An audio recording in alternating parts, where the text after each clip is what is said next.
La rédaction a été envahie par les manifestants. Nous sommes quelques journalistes à avoir rejoint le mouvement. Les autres journalistes de la rédaction sont actuellement dans les caves. Vous le voyez juste derrière moi. Nous sommes, devant les grilles du château de Versailles, tout près de Paris, où l'exécutif s'est réfugié sous très haute protection policière.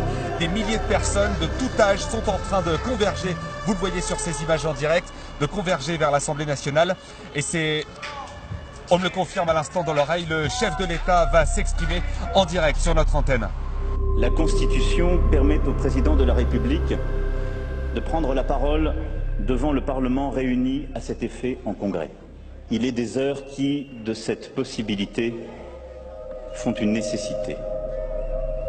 Les heures que nous vivons sont de celles-là. Nous avons fait fausse route.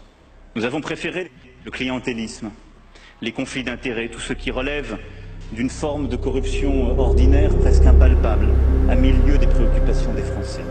Nous avons préféré la société de la rente à la société de la justice.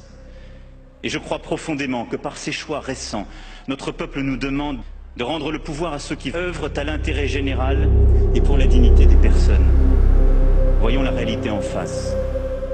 Les forces adverses continuent d'être puissantes. C'est une véritable révolution.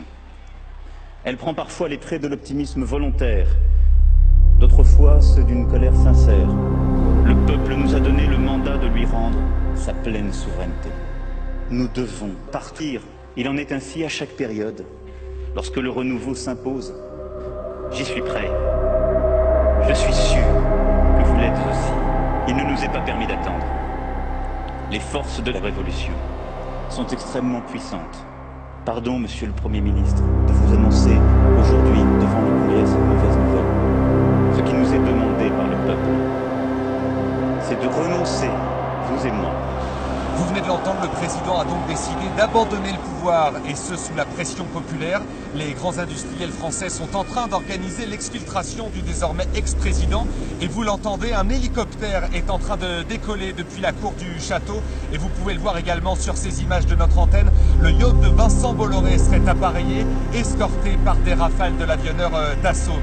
Un gouvernement populaire de transition serait déjà prêt à assumer les plus hautes fonctions de l'État.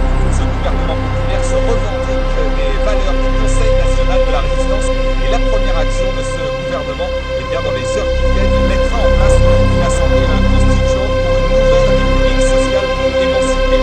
Ce gouvernement nous invite toutes et tous à réfléchir ensemble en Haute-Savoie sur la petite commune de Torrent-Glières au Forum des Résistances les 1, 2 et 3 juin prochains au pied du plateau des Glières.